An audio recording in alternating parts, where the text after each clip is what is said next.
It's Paul.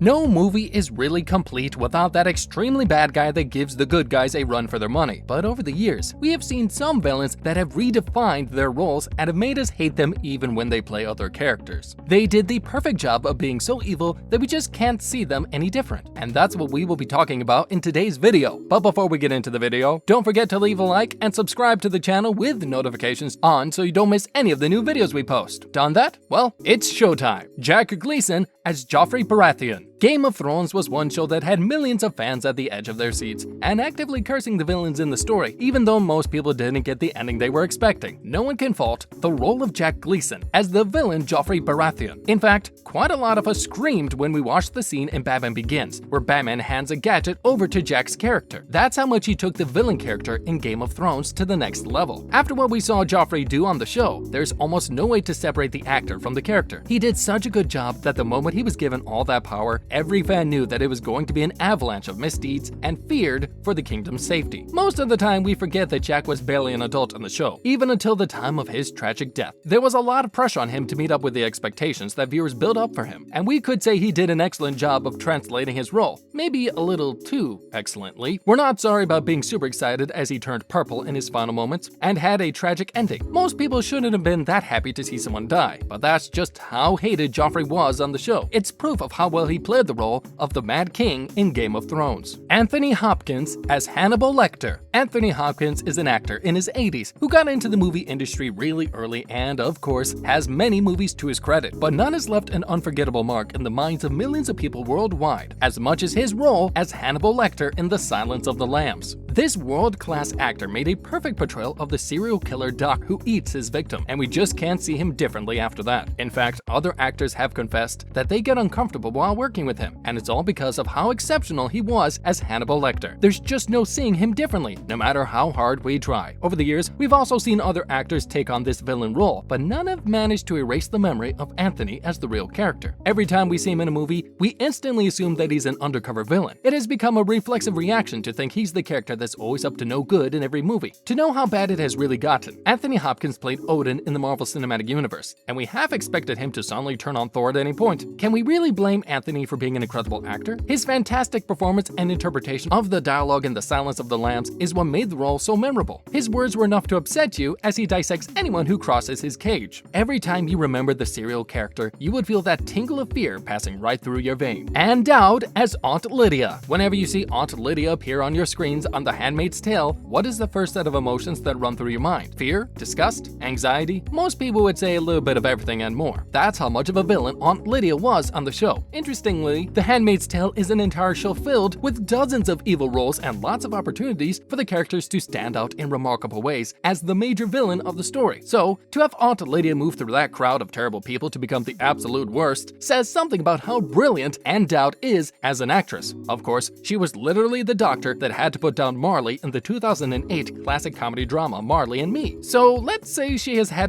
quite a lot of practice playing the bad guy in movies. Still, Ann did an amazing job of being that vile, oppressive villain in a show that is literally filled with hundreds of immoral people. It's just like having the super rotten apple picked out from hundreds of bad apples. That means you would have to be evil on an extra level to be picked. Aunt Lydia was a symbol of everything wrong with the social structure in The Handmaid's Tale, and every scene featuring this actress got fans moving quickly through a dozen emotions. Thanks to her villain role in this series, it's almost difficult for anyone to see her differently. When she makes an appearance in other movies, even when she's trying to play the good guy, guess that's what happens when you take the villain role to a different level. Giancarlo Esposito as Gus Fring. This list wouldn't be complete without talking about the villain in Breaking Bad that makes us hate him more with every moment he appears on our screens. We're talking about none other than Gus Fring, played by Giancarlo Esposito. This is an actor that grabs a lot of attention in every scene, right from the way he delivers his dialogue in a cool and calculating way, to the pure venom on his face when he's about to get mean. Of course, the antagonist in this series is well written, and props to the crew for that, but it takes an incredible actor to make this perfectly prepared script and leave a tingle running down our spine with the way he interprets the role. The recipe for this despicable character was already, and Giancarlo gave us the perfect meal of evil without remorse. Every time we get to watch Gus on our screen, we're almost shocked at how he's able to act really bad without any hesitation. In Breaking Bad, we saw how he threatened Walter White and how hard he eliminates anyone that works against him without feeling a single regret. It's like ice runs through his veins, and we absolutely love how much we hate this villain for this. Gus doesn't think twice about achieving his goals in any and every way possible, and it's a lot of power he holds over the protagonist. Andrew Scott as Jim Moriarty. What do you get when you have a psychopath whose motivation for killing is out of boredom rather than being thirsty for power or money? The perfect villain. And that's exactly what we got with Andrew Scott on Sherlock, where he was the famous Jim Moriarty. For those who don't know so much about this character, here's a little breakdown. While Sherlock was a consulting detective, Jim was more of a consulting criminal. In fact, in all 3 episodes of the first series, he was the mastermind, informant, or sponsor of the crimes and criminals that Sherlock had to find. Apart from this, he was absolutely obsessed with Sherlock and then tried to kill him when he lost interest. With this super evil character description, it was only right that they would pick the best actor to interpret this in the most chilling way possible, and we can all agree that they made the right choice. Andrew filled the classic villain's shoes without missing a beat. Of course, there was a lot of hype and build-up before the eventual release of this movie, but Andrew was able to reinvent the legendary role. His performance in BBC's Sherlock brought the character to new heights. Even the first time we got to see Jim, we witnessed how his plan centers around manipulating characters. Andrew has that eccentric nature that is reflected in the character, and that makes us feel like he can do anything. Helena Bonham Carter as Bellatrix Lestrange. Every Harry Potter fan can't forget Bellatrix Lestrange in a hurry. Her laugh alone is one that remains etched in our memory, especially how evil it sounds. We hate her even more for the moment when she finished off Sirius Black, to the dismay of every viewer. While the character herself is as evil as they come, Helena Carter gave a new meaning to the term villain. From her facial expressions to the other mannerisms in every Bellatrix scene, this was definitely a villain that surpassed our expectations in every way. It felt so real that every viewer was stunned and brokenhearted when Sirius was killed, and some of us are not over it just yet. She took every horrible thing we have read about Bellatrix Lestrange in the books and made it a million times worse on television. From the very first time Helena appears on screen, you know that she's going to be a lot of trouble. Bellatrix was so evil and wild that Voldemort had to try to reel her in a few times. Imagine being so evil that even the worst person in the story has to try to make you tone it down a bit. Bellatrix doesn't have any motivation to be that evil. She's the type of villain that is just evil because she wants to be, and it's not because she's on a revenge mission or a vendetta with anyone. And that's what makes this even crazier. Helena played this role to perfection, that every image of Bellatrix in your head will automatically have her face. We don't think there's anyone that can be Bellatrix Lestrange more than Helena Bonham Carter, and that is an example